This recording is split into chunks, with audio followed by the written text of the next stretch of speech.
Hello, gorgeous ones. How are you? Oh, I'll just move the tap out of the way. It's taken up all the room right there. Conversations, cooking conversations and caravanning this week again. I hope you're all happy, healthy and well, and I will just wait for a few of you to jump on. Hello, Clara. How are you, gorgeous? This week, I'm just cooking something simple. Like, seriously, we've been caravanning now for about 10 days. Just pulling up my leggings. And in that time, we've eaten in most of the time. We've had a pub meal, and last night we got some fish at the fish and chip shop. So I didn't get fish and chips like your standard one. We just got some grilled, I don't know what it was, but some grilled stuff, and I made a salad. So basically what I want you, I guess, oh yeah, my eyes much better. In fact, my eyes completely healed. The healing powers of good health. I've got a tiny little line under there, but seriously, it's like nothing. It doesn't even hurt. Good morning. Hey, how are you? Hey, Alani, how are you guys? So tonight I'm just cooking a bit of a mince, one of my faves. Yes, thank you, Brodwin. I'm much better. I have mince. I've got some mingle. I actually have some chorizo that I've already pre-chopped. It's in the pan here. And that tonight, because we're staying in a place called Southwest Rocks. Does anyone know that? It's in just north of Newcastle, or actually north of Port Macquarie is really where it is. And it's beautiful. It's beautiful. Meals on Wheels, Penny, you're funny. That's funny. And it's a beautiful place, but the last 2 days have been super windy. The whole east coast of Australia's got this sort of major wind thing, and consequently, we've got all of the windows sort of locked, and I don't want to use gas in the van. But so lucky because we have electricity as well. I really hate cooking on electric stove tops. You cook in a caravan every night, Deb. Wow, well done. Every night. Perfect. You can scuba dive with grey nurse sharks there. Brilliant, I know. And in fact, my husband is a scuba diver, as you know, and my daughter. And we were just going past the dive shop there, and he stayed there like 20 years ago upstairs in when he came diving here as a young lad. But yes, it's beautiful. We've seen whales from the shore. We've had a little jaunt off to the lighthouse today. It is really lovely. It's just friggin' windy. And if you'd seen my hair about 20 minutes ago, it just looked like some cyclone had its way with it, which in fact it had. So consequently, I'm cooking electric in the caravan, and basically I'm just cooking a really quick taco mix. My secret ingredient for this one to make it a little fancy is the chorizo. It's not going to cook as quick as the gas because, you know, I love cooking with gas, but cooking with electricity. So basically I've just got some, again, get whatever mince you can afford. Most mince in Australia is grass-fed. This particular one is grass-fed, and I mean, it says no added hormones, but honestly, again, in Australia, we're really lucky. I'm just getting a wooden spoon, plastic, spoon. But in Australia, we are very lucky. You don't need to buy the fancy Heart Smart mince, as you know, because we don't mind a little bit of fat in the mince. You can have some, makes it taste much better, and the chorizo is also what makes it taste better. Normally, I'd do my frozen onions, but I don't have any. So, bad luck. This is the whole thing. Just work with what you've got. It doesn't matter if you don't have all the ingredients of a recipe. A lot of them, you can just ad-lib with something else. So anyway, I'm just gonna, hopefully this won't take until Christmas to cook, but even if it does, it's nothing super fancy. But one of the things, and it's come up a lot in our current 12-week, it comes up basically all the time. You're the microwave queen, Jo. Well done. Is that when you're on holidays, you get to eat whatever you want. That's what people think. And holidays are the great undoing for people. Now, again, hello, Liz. You guys are the boss of you. You get to decide how you want to run your holiday. Now, if you want to go and eat all the things that are available in all the shops, that's fine. No one's here to judge you. But you don't have to. And for a lot of people, what happens is they'll go away for a week, wake up fluffy, and then they're on for 6 months. And when I mean on a bender, not on plan. on a bender for 6 months. So this is something that you really need to decide for yourself.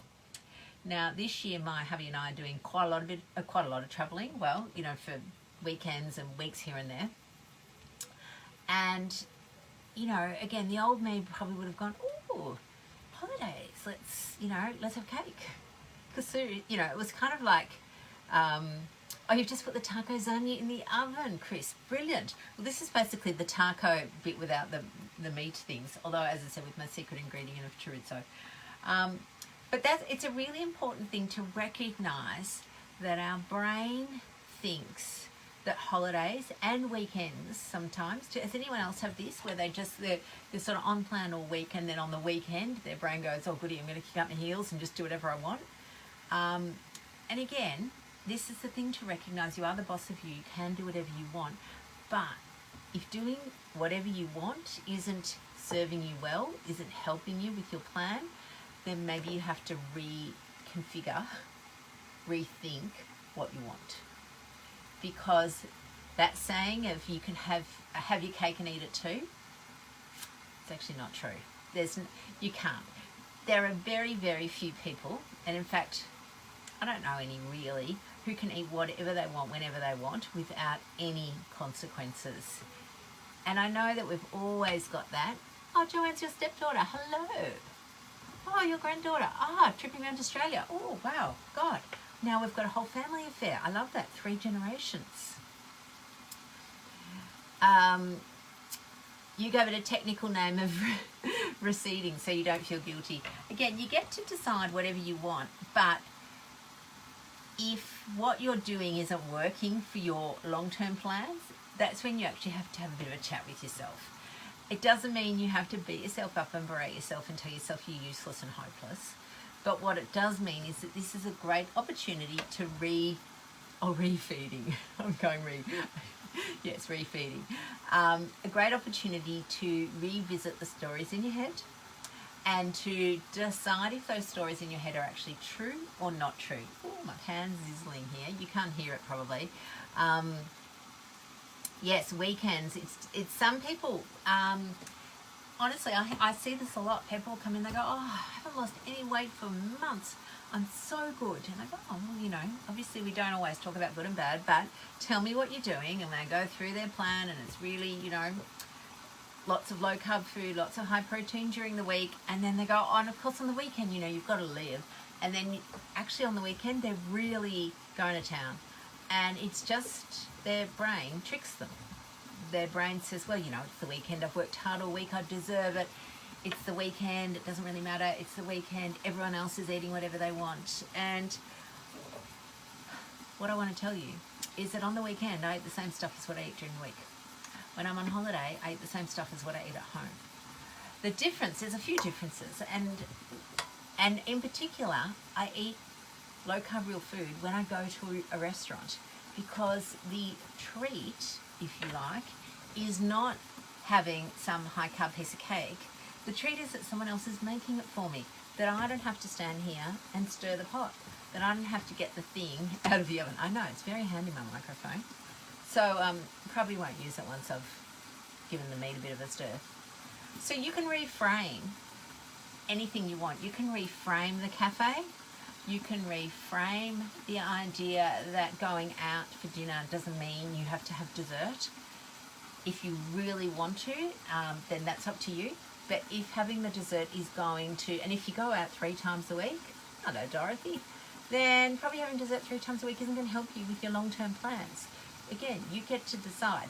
Now the key, with my new microphone, the key is also having a think about why you want the dessert or why you want whatever it is. This is at any time. So why you want the ice cream at the servo, or why you want the piece of cake as you walk past the bakery. The thing with most of these products is it's not the actual food. The actual food itself, and a lot of the time, Karen, tonight's dinner, brought to you by Uber Eats. No, it's not. It's basically the taco mince with the secret ingredient of chorizo. And I was saying, basically, you know, I realised that sometimes I just cook stuff that is not super inventive or fancy, but that's the whole point. It doesn't have to be super inventive or fancy to taste good. I'm just going to take the lid off, put it over here, and give it a stir with my microphone. Oh, the chorizo smells really good. I must say, I haven't put chorizo in a mince before with the taco seasoning. I've done it with the paella seasoning. I did that once. Then they sort of didn't make the paella again. But yeah, I do like a bit of chorizo in. So I think one of the things is also just to decide, like, we've been out to quite a lot of cafes this week, and I generally just get a long black. Again, same thing. I don't have to make it. Somebody else brings it to me. It's usually in a fancy cup. I like the fancy cup. Yes, the struggle with somebody's just written, so it's faded away, but each meal needs to end with a sweet. Well, whoever wrote that, I can't actually see, but we've got a program coming for that. I am writing a program called How to End Nighttime Eating. So the whole point of this has to end with something sweet is just conditioning. It's what our brain expects because it's what we've always done. Remember, our brains are pattern machines, meaning they love a pattern. So once a pattern is established, the brain anticipates the pattern before it's even happened. It's very helpful. So it's why we know how to drive the kids to school when we're not even concentrating. The brain knows, and it just anticipates the turn of the steering wheel, the zip through the roundabout. We've all done that. But the same with the sweet stuff after food. The sweet stuff after food is just conditioning. The brain's going, oh, right, sweets now, where are they? Thank you. And after a while, it stops asking. Mine, like, it rarely asks. You can try, yes, you can have peppermint tea, you can have, or you can just start. I mean, the hardest part is always the first couple of weeks. After that, it's like you never had sweets. Mine used to do it all the time after dinner, and then it started doing it after lunch. So basically, you know, my brain was always wanting to have something sweet, and I usually gave it like it was terrible. Oh, you know, again, let's talk to myself properly. It wasn't terrible. Terrible is murdering somebody, but it was very much a thing where I would have some in my drawer at work. I'd have chocolate, and I'd have morning tea chocolate. I'd have afternoon tea chocolate, and then I'd have after dinner ice cream. Lots and lots of sweet stuff because my brain was expecting it, and I gave it to it. So I think the thing is that the first time you stop, it feels hard because you've got this little brain in there, i.e. Fluffy, yelling at you, where's my sweet stuff? What's going on here? And it doesn't like change. It's normal. So coming up then with plans on how to change it is really the key. Right, this middle mince, I've actually realised I've got a light, or I've got a fan light. Oh, that's good. Oh, you can see lots of steam. I'm just going to put my mingle seasoning in. They've done a new one, which I haven't tried yet. Has anyone tried it? It's called chipotle, and it's a little less spicy than the taco, apparently. But I quite like this one, so I haven't tried the other one. But if anyone else has tried it, so I'm just whacking in some mingle. These are the mushrooms I chopped up last week, and I've just been sitting at the bottom of the fridge. I had a look at them. They're not slimy. They're probably not salad worthy, but they're perfectly fine for cooking. So I'm going to put that in. And then I happen to have a jar of our, you know, my favourite passata. It's actually my second favourite. The favourite is the chunky version of this. This is the smooth. It'll do, but the chunky's not always available. You like the taco one better. Okay, interesting to note. Now, Mingle have brought out a gravy powder, which I think is better than standard gravy powder, but it's probably still not something that I would eat. I've had a look at the ingredients. It's got quite a lot of potato starch. Well, potato starch is the first ingredient. Potato and tapioca starch is the first, and the fourth ingredient is rice flour. So I think it's probably not going to be something that I would be using, but I suspect, much like their sauces, which I actually do use, I suspect it's better than a standard grey box. So I think that's the market that they're aiming at, rather than perhaps us who are very, or you know, me and hopefully all of you guys, very focused on real food.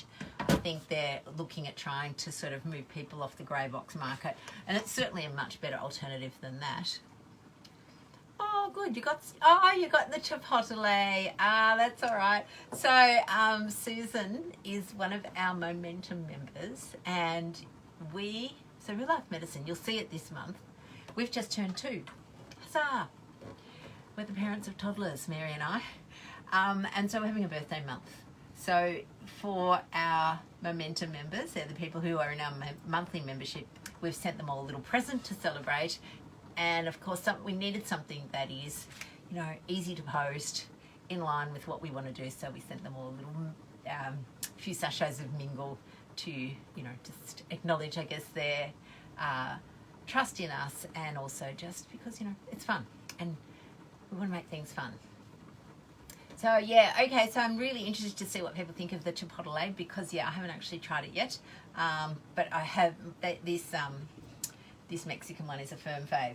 So basically what I'm going to do is just let that simmer for a bit. I'll put the whole jar in. I'll probably put a bit of this. We've just got a packet of spinach and rocket, which is for salad, but I'll just fling it in there. And then I've got an avocado that needs using up, and I've got some cheese. I don't actually have any sour cream, but that doesn't matter. Again, it doesn't have to be perfect. You just do something. Now, if you're, well, of course you're on our page, because here you are watching the cooking show, but I posted a link on the page, and somebody, I think it was Victoria, posted it in the 12-week group, a really good little, maybe 30-second snippet of a BBC documentary where they were looking at the amount of real food versus processed food. And they sort of showed from 1980 to whatever it was, 2000, the difference, and then 2020. And I think that the idea that it is a great video, isn't it, Melissa? It's just, they use a sort of, they lay out the food and they have it in rows, and then they do it in a pie chart, and it's just incredible, the amount of processed food. And interestingly, I know lots of patients, like I've got kind of 2 subsets of patients. I've got sort of standard general practice patients, and then people who come to me for weight loss. So the weight loss patients are sort of a different kettle of fish, but plenty of just the standard general practice patients live entirely on processed food, entirely. And it's really hard to convince them that real food is better, because they're completely addicted. So they've been sort of sucked into the vortex of, you know, convenience. It's cheap. It's it does light up our reward center like a Christmas tree. So in their mind, it's tasty. For that, you know, most processed food has the 3 magical ingredients of carbohydrate, fat, and salt. As you know, many people are addicted to straight out carbs. Have a look at soft drink. There's just carbohydrate in that.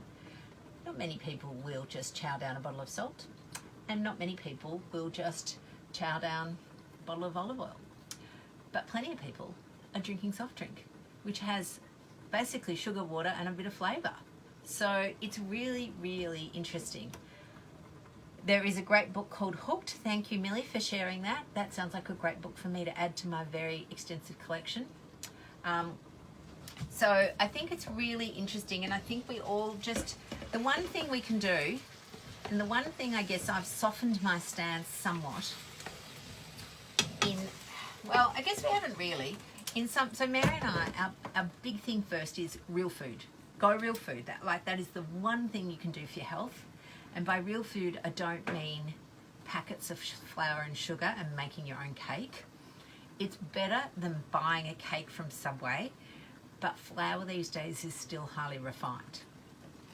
Having said that, and as is sugar, having said that, a homemade cake is better than a Subway cake or a cake from Coles, because they're filled with seed oils. So most people these days don't, you know, you make cake with egg and butter and, you know, proper food.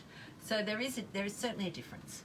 But overall, if you can get your food as close to nature as possible. Thanks, Dorothy. I know, I'm loving the caravan too. As close as nature as possible. So, you know, whole tomatoes. Yep, obviously this is out of a jar, but you know, the ingredients are tomatoes. That's it. Ingredients, tomatoes, a bit of salt. That's it. Tomatoes and salt, like 2 things. So I always say to people, anything in a packet, I buy stuff in a packet. If I open up my drawer here, I have in a packet these nut things, these seed crackers. Again, the ingredients are seed, kernels, white sesame seeds, flaxseed, psyllium. The only thing I don't know what it is thickener at the bottom. But again, I don't eat these all the time. Otherwise, everything else, I pretty much just make like this.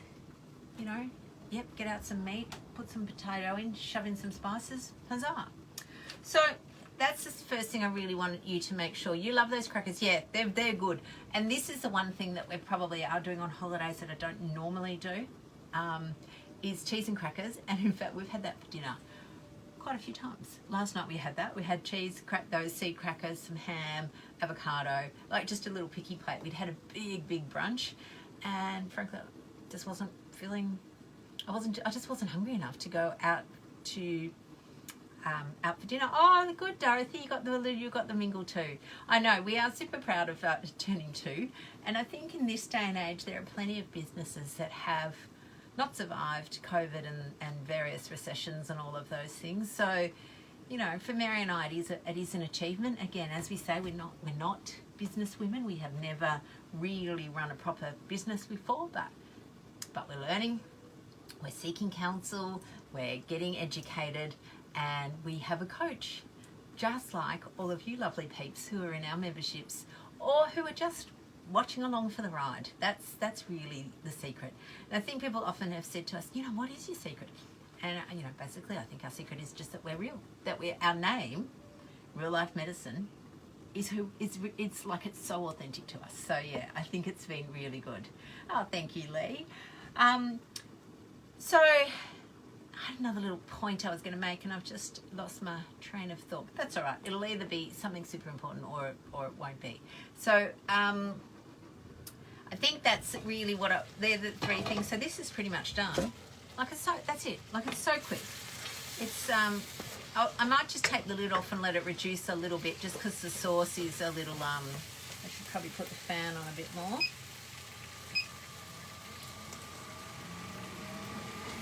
Because the sauce is a bit runny, and basically I'm just going to serve that with some avocado on a plate, and we're done. Beautiful, real food, real fast. Doesn't have to be fancy, but it is the most nutritious thing that you can do for your body and keeps up your sleep.